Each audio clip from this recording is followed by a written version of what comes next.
이 시간 우리에게 주시는 하나님의 말씀은 우리 마태복음 22장 34절로 40절까지 말씀, 마태복음 22장 33절로 40절까지 우리 한 줄씩 교독하겠습니다.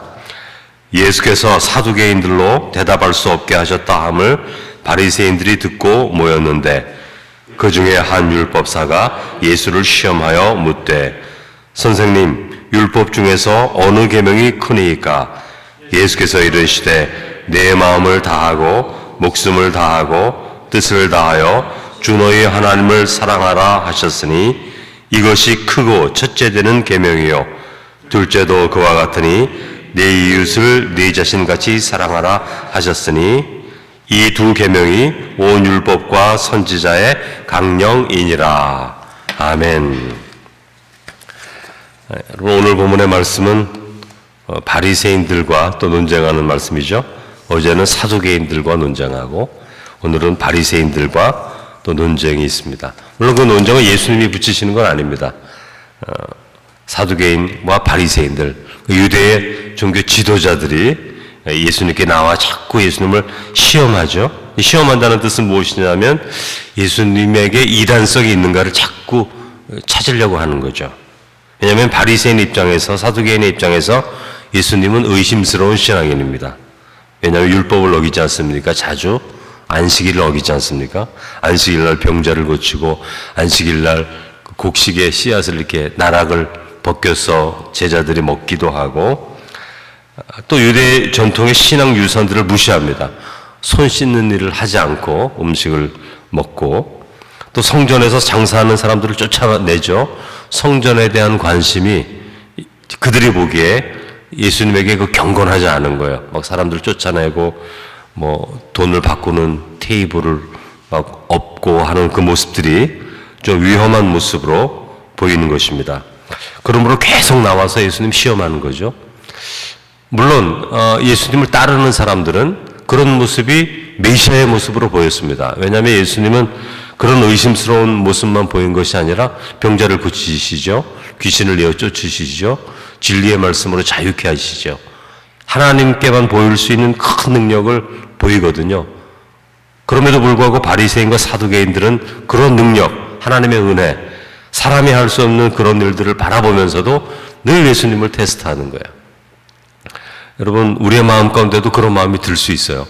하나님이 큰 은혜를 우리에게 베푸심에도 불구하고 우리의 마음 가운데 있는 그 작은 의심과 그런 삶의 어떤 불평, 이런 것들로 인해서 자꾸 하나님을 시험할 수 있기도 합니다.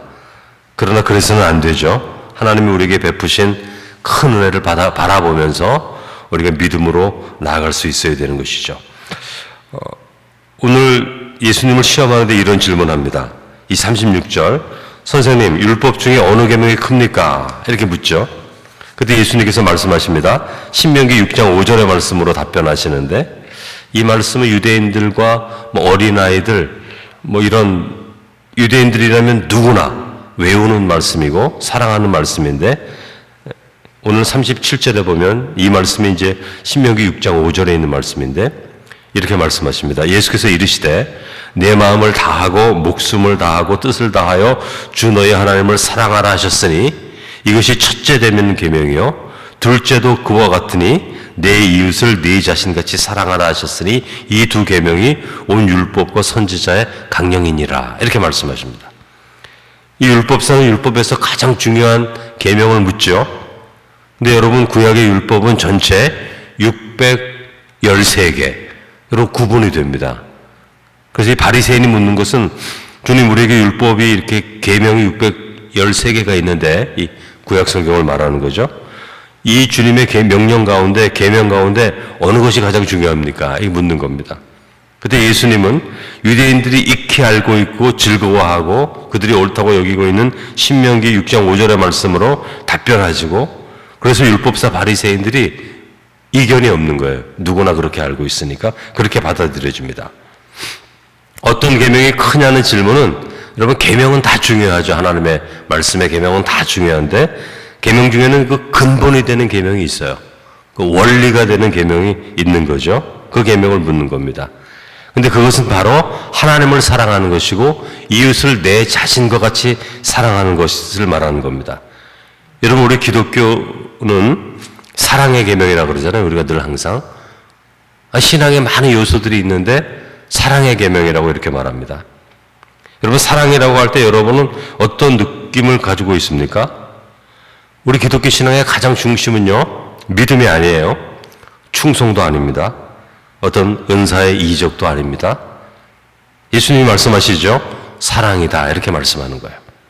물론 사랑 안에 믿음이 포함됩니다. 충성도 포함됩니다. 헌신도 들어가죠. 포함돼요. 그러나 사랑이라고 말할 때에는 그 사랑은 단순히 믿음, 단순히 충성은 아니에요. 그렇게 표현될 수 없는 거죠. 그러니까 하나님을 사랑함으로 다윗은 하나님께 충성합니다. 하나님을 사랑함으로 사도 바울은 하나님의 말씀에 순종하고 복음을 전합니다. 사랑은 충성, 믿음보다 더 큰 그릇이에요. 하나님은 하나님의 자녀들이 사랑하는 자들이 되기를 원하는 거죠. 죄를 멀리하라는 것도 아니고 기도하라는 것도 아니고 믿으라는 것도 아니에요. 사랑하라, 그렇게 말하는 거예요. 계명의 첫째 계명은 하나님을 믿으라, 이것도 아니었고요. 하나님께 기도하라, 이것도 아니에요. 이게 다 중요한 것이지만 하나님이 그렇게 말씀하지 않으시고 하나님을 사랑하고 내 이웃을 내 몸과 같이 사랑하라, 사랑의 계명을 우리에게 주셨다는 거죠. 그러니까 사랑하면 충성도 하고 기도도 하고 순종도 하고 또 헌신도 할 수 있는 거예요. 그러나 여러분, 충성한다고 해서 하나님 사랑하지 않을 수 있습니다. 어떤 사람이 교회 와서 열심히 봉사하고 충성합니다. 근데 그것이 하나님을 사랑하지 않으면서도 그럴 수 있다는 거예요. 순종한다고 하나님을 꼭 사랑하는 것은 아니에요. 순종은 귀한 거지만 순종한다고 하나님 사랑하는 게 아니라 때로는 어떤 사람들은 사람들에게 인정받기 위해 그렇게 순종하는 모습을 보일 수도 있는 거죠. 그러니까 하나님은 우리에게 사랑을 요청하는 거예요. 사랑이 우리에게 중심 계명입니다. 그러니까 우리가 셔츠를 입을 때 맨 위에 단추를 잘 끼면 그 아래 단추 다 잘 낄 수 있는 거잖아요. 그러나 보지 않고 끼우면은 이게 거꾸로만 끼워질 수도 있고 두 번째 게 첫 번째로 끼워질 수도 있는 거잖아요. 근데 그 첫 번째 단추가 뭐냐면 사랑이다. 사랑이 제대로 자리를 잡으면 그 다음에 믿음도 충성도 순종도 인내도 견딤도 순서를 잘 잡을 수 있다. 그렇게 이해하시면 됩니다. 여러분, 사랑이라는 이미지는 어떤 이미지가 있죠? 부드러움이 있죠. 사랑은 부드러움이 있어요. 자유스러움도 있죠. 무언가 인격적으로 교류하고 교제하는 그런 느낌도 있죠. 그리고 딱딱하고 경직되지 않은 자유스러운 분위기도 느껴집니다. 존중하는 느낌도 있고요. 사랑하는 마음에는 서로 협력하는 이미지가 사랑하는 마음에 말에 포함되어 있어요. 그러니까 하나님은 무엇보다 이러한 사랑을 중요시 여깁니다. 잠언서 10장 12절에 보면 미움은 다툼을 일으켜도 사랑은 모든 허물을 가리느니라, 그렇게 말하죠. 사람들은 자기들이 의롭다고 말하면서 어떤 사람들을 미워하죠. 그렇다고 다툼을 일으킵니다. 그러나 사랑은 모든 허물을 가리느니라, 그렇게 말씀해주고 있어요. 여러분, 사랑은 허물을 가려줍니다. 연약한 모습, 부족한 모습, 부끄러운 모습을 정죄하지 않고 가려주는 거죠. 왜 그렇죠? 그 사람을 존중하고 사랑하니까 그렇게 그러는 거죠. 사랑은 어떤 법의 한계도 넘어갑니다. 여러분이 여러분의 자녀를 사랑하고 가족을 사랑하고 여러분을 사랑하는 사람을 사랑할 때 그 법적으로 사랑합니까? 그 훨씬 넘어갈 때도 있죠. 잘못한 거 뻔히 아는데 그 사람이 저런 사람이 아닌데 그 사람이 힘들고 어려운 것을 알기 때문에 그 법의 한계도 넘어갈 때가 있어요. 때로 대신 그 사람의 짐을 지어주고 싶은 마음도 있는 겁니다. 사랑은 그런 거거든요. 예수님의 사랑이 그랬습니다. 우리가 무엇을 잘해서 사랑해 준 것이 아니라 우리를 사랑해 줌으로써 우리가 잘 되기를 원하시는 거죠. 사랑은 이처럼 매우 넓습니다. 따라서 사랑 안에서는 그 인격적인 작용이 막 일어나는 거예요. 인격적인 작용이 사랑이 전달되고 마음의 문을 열게 되고 감동을 받게 되고 바른 길을 보게 하고 그래서 하나님을 더 사랑할 수 있게 되게도 되는 거예요. 그러니까 사랑 안에는 여러분 어떤 작용이 막 일어나는 거예요. 그러므로 우리는 하나님을 사랑해야 되는데 어떤 무엇을 하려 하기보다 더 먼저 하나님을 사랑해야 되는 것이죠. 여러분, 사랑하는 삶에 두려움이 느껴져서는 안 됩니다.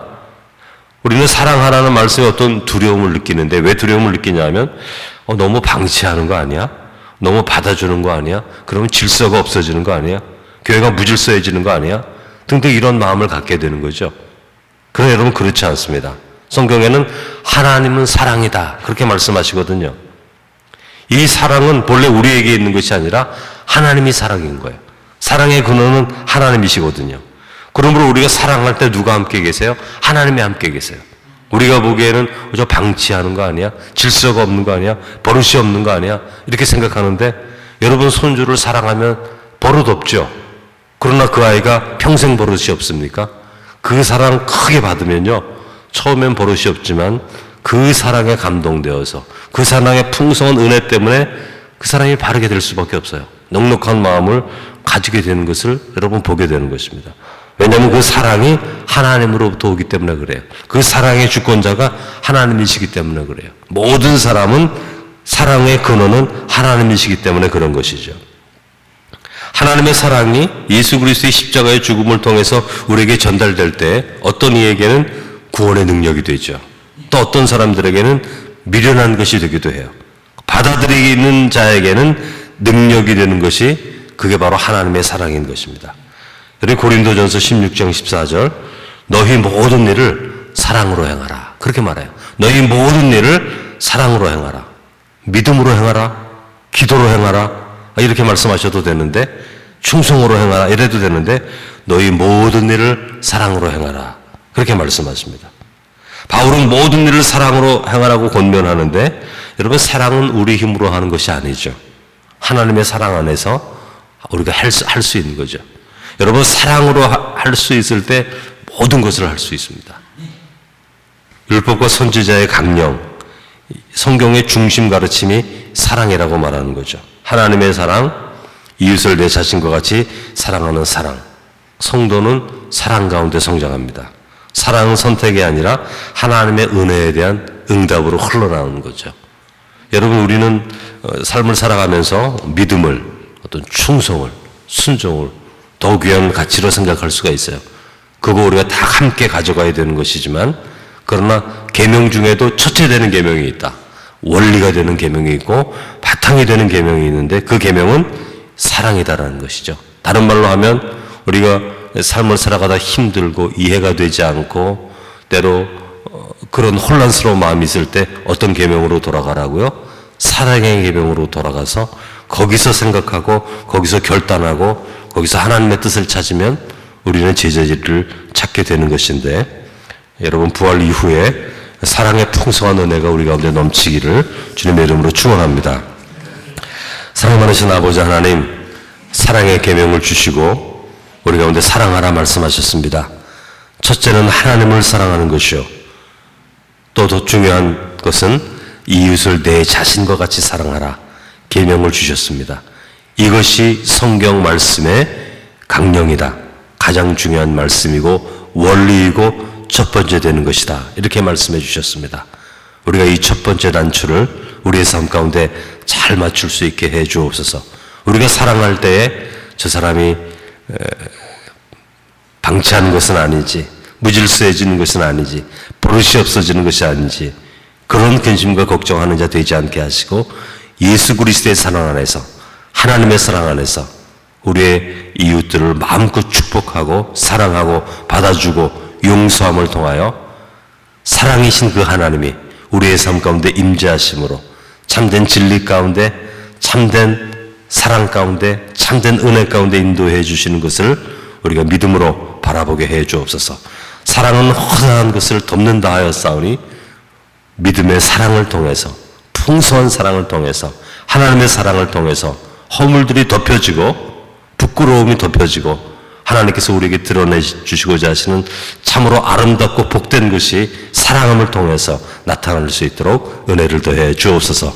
오늘도 하루를 살아갈 때 저희들 가족을 사랑하고 이웃을 사랑하고 또 교회를 사랑하고 나라와 민족을 사랑하는 참된 그리스도인 되게 하여 주옵소서. 예수님의 이름으로 기도드립니다. 아멘.